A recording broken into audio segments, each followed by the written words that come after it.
एक तो बात ये पक्की है कि उम्र बढ़ती जाती है और जो भी उम्र मिली है उसमें देश के लिए, समाज के लिए और गरीब व्यक्ति के लिए जो भी कुछ कर सकता हूँ वो करने की प्रेरणा अक्सर मुझे मिलती रहती है उन लोगों से।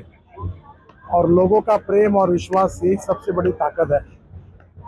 मैंने इस बार ये संकल्प किया है कि नागपुर लोकसभा क्षेत्र का मैं मेंबर होने के नाते इस 5 साल के अंदर 1 लाख हमारे युवा युवतियाँ ग्राउंड पर खेल सके ऐसी फैसिलिटी तैयार करूँगा, क्योंकि हमारी संस्कृति, कल्चर और स्पोर्ट्स, इससे भविष्य की जनरेशन निर्माण होती है। तो ये एक संकल्प है। दूसरा, मैं देश के लिए, जिसमें गांव, गरीब, मजदूर और किसान, जो ग्रामीण भारत है, उसके लिए मैं काम करता हूँ। जल संवर्धन में, ऑर्गेनिक फार्मिंग में, एग्रो विजन में, उस काम में और ताकत लगाकर हमारे किसान आत्महत्या न करें और गांव समृद्ध संपन्न बने, इसके लिए और तेजी से प्रयास करने का संकल्प किया है। जब तक मेरी ताकत रहेगी मैं गांव, गरीब, मजदूर और किसान के विकास के लिए काम करने की कोशिश करूँगा। आप ethanol, E rickshaw, EV car, इन पे काम कर रहे हैं, तो क्या पहले ही आपको लग गया था कि पेट्रोल और डीजल की स्थिति इस तरीके की होने वाली है?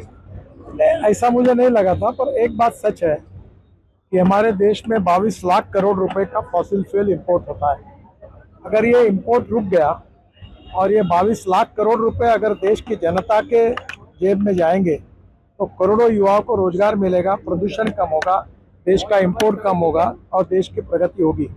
हमारी नागपुर महानगर पालिका ने अभी एक प्रोजेक्ट शुरू हुआ है जिसका उद्घाटन जून महीने में हो रहा है, और उसके लिए मैं प्रधानमंत्री जी को भी रिक्वेस्ट करने वाला हूं, क्योंकि कचरे से 28 टन सीएनजी पर डे तैयार होगा। पूरे देश के कचरे का अगर उपयोग किया जाएगा तो हमारे देश में हजारों टन सीएनजी महीने में तैयार होगा। तो हमारी उससे जो आज दिक्कत है गैस की, वो कम हो सकती है। अभी 100% इथेनॉल पर चलने वाली गाड़ियाँ, 4 व्हीलर और 2 व्हीलर मार्केट में आ रहे हैं। 4 तारीख को मारुति सुजुकी की गाड़ी भी आ रही है। और मुझे लगता है कि हाइड्रोजन भविष्य का फ्यूल है, उसमें भी हमारे लोग काम कर रहे हैं और इसमें हम आत्मनिर्भर बनना चाहिए। आत्मनिर्भर अगर बनेंगे तो कभी ये जरूरत ही नहीं आएगी, हम किसी के ऊपर डिपेंड नहीं रहेंगे।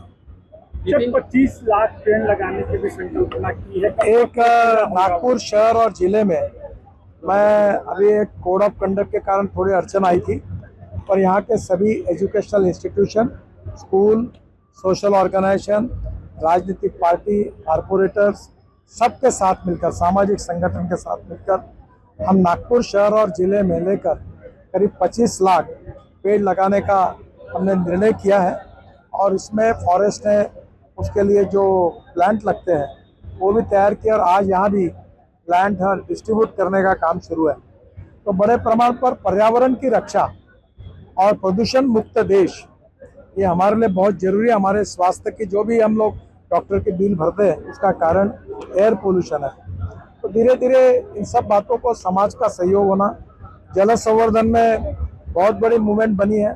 5000 किसानों का सरपंच और उनका बड़ा कार्यक्रम हुआ, उससे काफ़ी प्रेरणा मिलकर लोग काम कर रहे हैं। समाज के साथ मिलकर ये सब काम समाज उपयोगी है और यह करने के लिए वैसे भी मैं अपना समय ज़्यादा खर्चा करता हूँ और ज़्यादा करने की कोशिश करता हूँ।